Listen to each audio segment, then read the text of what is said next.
want to talk about the cultural phenomenon of He Gets Us. And I will not be taking as critical a view as some people have. And in some aspects, I'll be taking a more critical view than some people have. In any case, this is Everything Else, and I'm your host, Nick Stewart. If you don't know, during the Super Bowl, an organization called He Gets Us aired a commercial. And now, don't get me wrong, I did not watch the Super Bowl. I'm a baseball guy. Football sucks and is gay. So I just want to get that out of the way early. But that's besides the point. Everyone has a lot of opinions on this, so I thought I would assess everything from the ground up. I really don't know anything about this thing, or I didn't going in, I should say. So I just thought I'd jump in and see what this is all about. So I saw I think it was about 1 million tweets and posts that said exactly the same thing. Did I just see a Jesus commercial during the Super Bowl? I can't quite underscore enough for you how many times I saw this exact statement online. And it's bizarre how people just copy each other and post the same things as if it's their original thought. If you want to say the same thing, just screenshot someone else saying it and then post that. That's better than pretending it's your own thing. So I heard enough about it that I had to look into it. So I watched it, and it was that Rag and Bone Man song, Human. I'm only human after all. That one. It was popular a few years ago. Shows a series of like black and white pictures of people fighting and arguing, and it crescendos to a title screen that says, Jesus loved the people we hate. He gets us, all of us, Jesus. Then it says the website, hegetsus.com. Now that says remarkably little. It's weird that the commercial got so much backlash when it says so little. But I went to the website, and the first thing says, He Gets Us has an agenda. So the organization is called He Gets Us. Good on them for saying they have an agenda. Everybody has an agenda. So I clicked on read, the little read more button.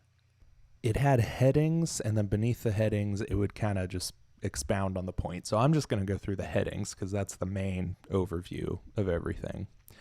They were like the most crucial quotes out of each paragraph.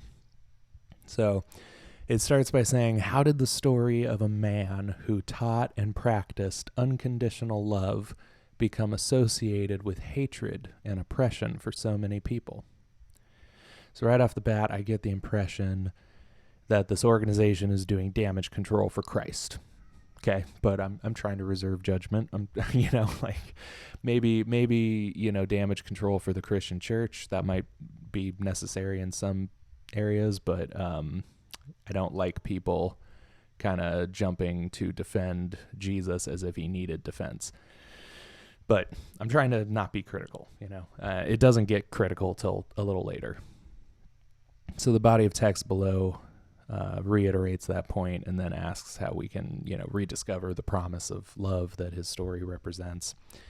It's just not precise enough. That's really my only gripe up until this point. And the next heading says, the more ideologically defensive we become, the more we are willing to sacrifice things like kindness, patience, and the respect and dignity of others for the sake of victory. Lots to unpack there. So let's take it piece by piece. The more ideologically defensive we become.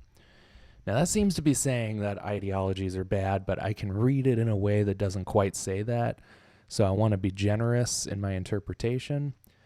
But it goes on to say, the more we are willing to sacrifice things like kindness, patience, etc. So this sounds like rhetoric that I've heard a lot over the last decade especially. We can't be so committed to our ideology that we aren't kind to people anymore.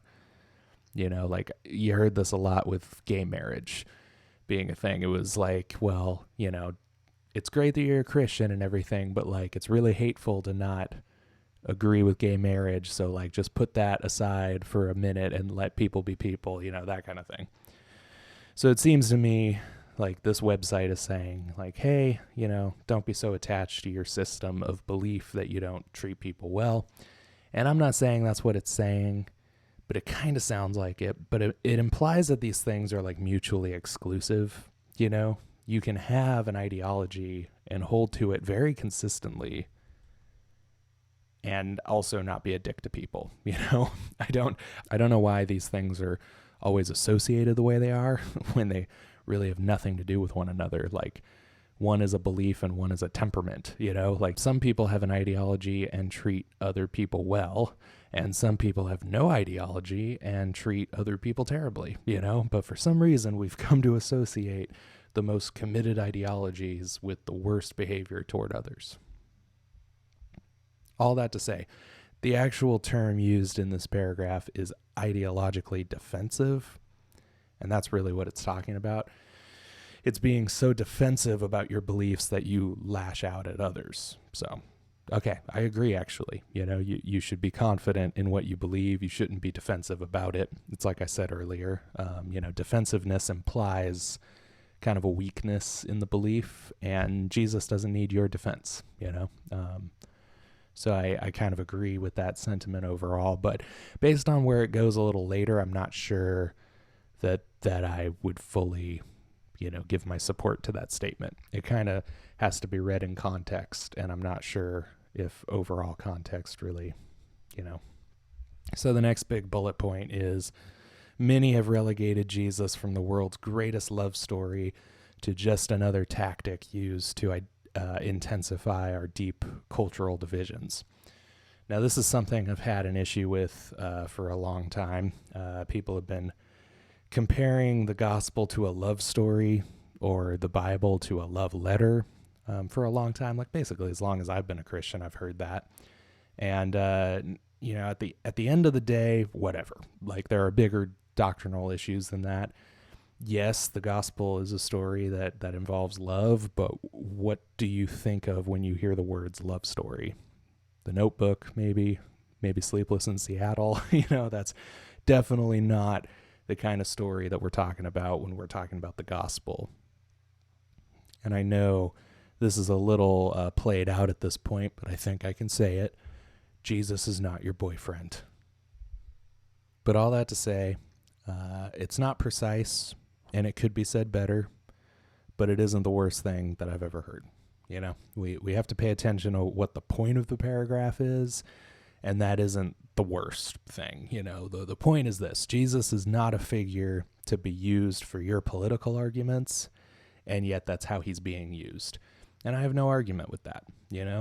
I don't like how they said it, but okay, let's go with what they're saying from there. I think it's the broader context of the whole page that makes it problematic, not the statement in and of itself.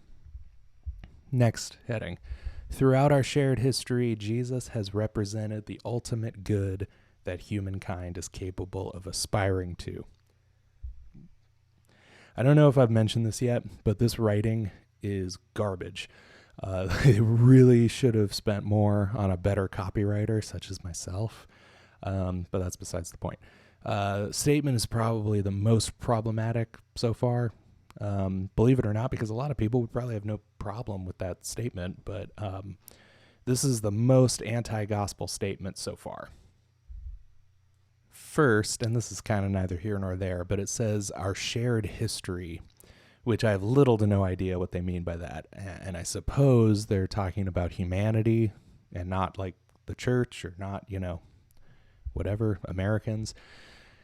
And it's just kind of like a shameless attempt to force people to relate to other people and like influence them not to think of other people as their adversaries. And this is kind of what I'm talking about with the poor copywriting. That might have been the intent behind it, but it's clunky and unnecessary to say that, and it kind of just distracts from the overall point of the heading. And it should have been probably edited out entirely, but whatever. It says that Jesus represents the ultimate good that humankind is capable of aspiring to. Again, just terrible writing. But what are you really like trying to say with that? You know, I think saying that Jesus is an example of the highest good we aspire to as human beings. It says capable of aspiring to, okay, so whatever, which is wrong. It's just wrong. Jesus is an example to like a moral example to us, but not merely a moral example. If you're trying to reach non-Christians, which I assume is the purpose of buying ads during the Super Bowl, why wouldn't you point out the most gospel-y point that you could at this part of the text, which is we all fall short. You know, if the whole point is like all these political divisions, then don't go, hey, there's a moral example we can follow. You know, say like, hey, we're all as bad as all the other people, you know, whoever you are. Everyone is a sinner. You know, Jesus lived a righteous life in our place so we could be counted as righteous. But instead, what'd you say? In just about the clunkiest and poorly worded way possible, that Jesus is an example of living righteously, and he's not for your political arguments. And this is where I fall off with what they're trying to do. But I'm not totally against getting people's attention with something like this. You know, specifically like, hey, we're sick of political divisions. Like, listen to what we have to say. But then, you know, if you actually hooked them, which presumably you did if they've read this far, you know, you actually got someone to go to the website, you got them to click on this page, and you got them to read halfway down, you know, you hooked them. And then you say what the culture already believes about Jesus, which is that he's an example of how to live right, you know? So it's like, why would you waste their time? Like, why not give them the gospel, which is actually like the thing they're not expecting to hear? That's the thing. No one who clicks on this who's not a Christian is expecting to hear the actual gospel, you know, and that might have actually been a context in which they would have heard it, you know. Next heading. Our agenda is to rediscover the love story of Jesus. Christians, non-Christians, and everybody in between, all of us. Okay, I have quibbles with using the term love story, but I've already talked about that. I have no problem with inviting non-Christians in to hear the story of Jesus, obviously. Next heading. We look at the biography of Jesus through a modern lens to find new relevance in often overlooked moments and themes from his life. So some might have a problem with the word biography there, but I get it. Like, story might imply that it's a fable, and you're trying to tell people in modern terms exactly what you're talking about. So, okay, biography can slide. I don't really care. But just again, in the overall context, it looks problematic because then they say that we're going to look through a modern lens. 20 minutes to Wapner. My theological autist is coming out. My theological autism is here. 246 toothpicks on the floor, 4 left in the box. Then they say, they say that they're going to find new relevance. Whoops. I don't like where this is going, really. If you're not aware, nobody ever has this approach, this like modernist approach of like finding new things in the Bible and like turns out with a biblical message. You know, the gospel is the biblical message of Jesus's biography, and you're not going to find something new or more relevant in there unless you're sacrificing what the biblical text actually says. In often overlooked moments and themes from his life. Okay, I don't know what you mean by themes, but okay, like what theme of his life? Redemption? Yeah, like, so how are you going to twist that into a new and interesting thing that hasn't been said for 2,000 years? So I'd be fine with that if it weren't for them basically saying they're going to look at it with a modern lens and find new relevance in it. Like, sure, you could look at like often overlooked moments. That happens. There's plenty of moments in the Gospels that we don't really talk about that much, but like new relevance really throws me. So I've given kind of a cursory overview of what the He Gets Us website is telling us that they're all about. And it's basically, you know, trying to engage the culture with a version of Jesus's story that makes him a moral example. And they're trying to capitalize on the fact that people are wearied and fatigued by the cultural divisions in our country, you know. And I have no problem with trying to engage the culture with more modern language and more relatable wording. But I'm going to butcher this quote, and I don't even know who it's from, but what you engage them with is what you save them to. If this actually appeals to people, it's unlikely that they'll think of Jesus in the proper gospel context later on. You've made him out to be a moral example, and that's what he's always going to be to them. Engage the culture with an actual gospel message. That's what I would say. That message is hated by a lot of people, but only because it speaks to everyone. Everyone knows that they're guilty. Everyone knows they need redemption and they need to be saved. And it's the same reason they hate it. And it's the same reason that some people respond to it. So let's do this. Let's engage the culture. I'm all for that.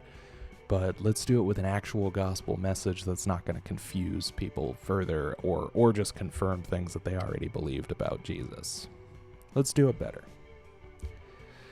All right, that's all I got for this week. Head over to nickcstewart.com for all of your Nick-related needs, and head to patreon.com/nickstewart if you want to support the show for just $4 a month. Payments resume in March. Patrons, be aware. I love you guys. Talk to you next week.